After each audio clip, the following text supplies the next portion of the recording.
This year, you'll be required to record yourself reading your writing aloud. This process will help you to catch errors before turning in your work. I find, ladies and gentlemen, that when people are proofreading, if you just proofread with your eyes, you're not going to catch half of the errors that are on your page because your brain just sees what it wants to see. And it's not until you actually go to attempt to speak your words that you actually catch a lot of the errors. So this is one of the things that we're putting in place to hopefully improve proofreading a little bit here across the board. So step one, go to online-voice-recorder.com. I've given you this set of instructions in paper form, so you can just type into your browser that web address, but I've also included this instruction set in Google Classroom, so hopefully you should just be able to click it and go ahead and hit that link, and it'll bring you right where we're trying to go. If my computer can get it together in time, that would be nice. Yes, very good. So, as the instructions indicate, press the red button to start recording.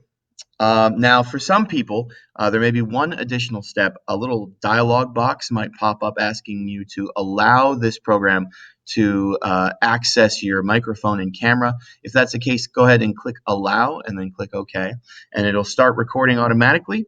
You're going to go to your Google Drive, and you're going to find your essay. Which you should easily find just by typing in essay or situational irony essay, right, is the name of the document.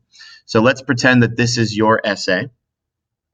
And now that you're recording in this tab, all you need to do is start down at step 3 and 4, where you've written your draft, hopefully, and you're just going to read this out loud. And as you're reading, I want you to really listen for moments where you stumble.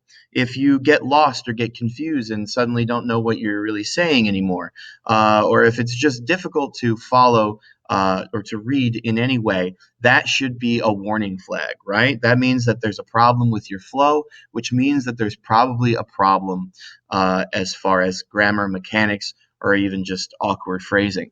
So when you run into those issues, I want you to stop and fix them before continuing to read. And you're going to do that until you get all the way to the end of your essay. So these recordings might be, a bit longer, right? Normally, if you're just reading your essay front to bottom, I would say it would probably take you about 3 or 4 minutes.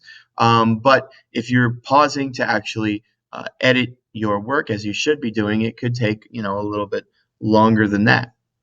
And then, of course, if there's anything that you just absolutely have no idea how to say and you really need my help, then, of course, you could email me or you could see me in class and we'll take a look at it together. But I really want you to try earnestly to do it on your own.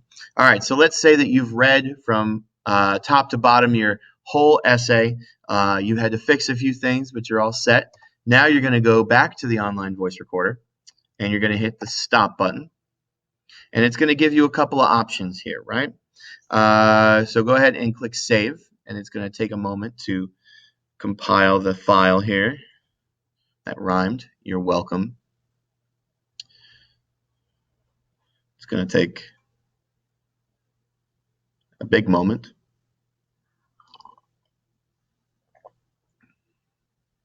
Saving the file.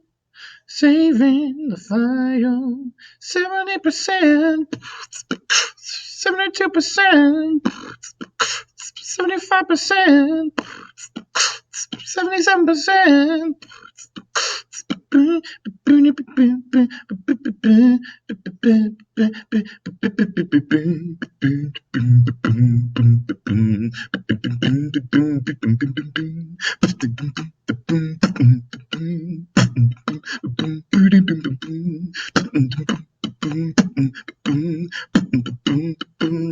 %. Okay, there we go, finally. Now you're going to hit click to save. And hopefully something happens. Oh, okay, good. Now we have this option, right? I think this might be a little bit easier for you because you're on Chromebooks, but I'm just on a regular old laptop. You might have the option to save directly to your Google Drive. If that is the case, then that is what I recommend you do, because that is going to eliminate a step here. But let's go ahead and assume that you don't get to do that. So there's a very particular way that I want you to title the file of your recording. And the reason I want you to do that is because it's going to make it way easier to find your recording if you have to save it somewhere on your computer. So the way to title it is this general format: period number, last name, first name, writing, recording. Okay, so let's say that your name is Dingles McNanana, okay, and you're in 8th period. So you're going to title yours 8 McNanana Dingles writing, recording. Okay, and that should be the title of your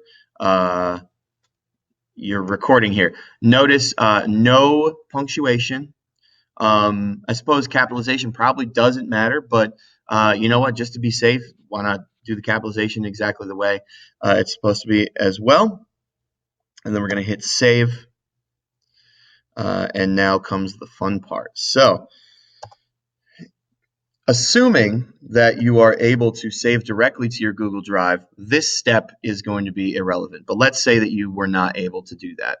And we now want to upload your file to Google Drive. Hopefully you're able to find it, like right as you can see, mine is right there. But let's say, in this Where's Waldo of a desktop I have here, I'm just having a really hard time. You'll always be able to type in 8 McNanana, right? And there it is right there. So we're going to type that. We're going to upload it. Boom, and it should be right there. So now we should be able to search it right up here, right? 8 McNanana, right? And there it is. We're going to access it. And now what we need to do, ladies and gentlemen, whoops, yeah, so it doesn't want to play it for me, but that's okay. I don't need it to play. Now what we're going to do is we're going to click up here, and we're going to click share, ladies and gentlemen. And now the person that you're going to share it with is me, obviously. So you're going to click Harry Nichols at ICSD, and it should pop right up. If you've misspelled it, obviously that's not going to work. So please make sure that you're actually getting the correct name in there. So once again, that should be Harry, Nichols, and it'll be right there. And then you hit send.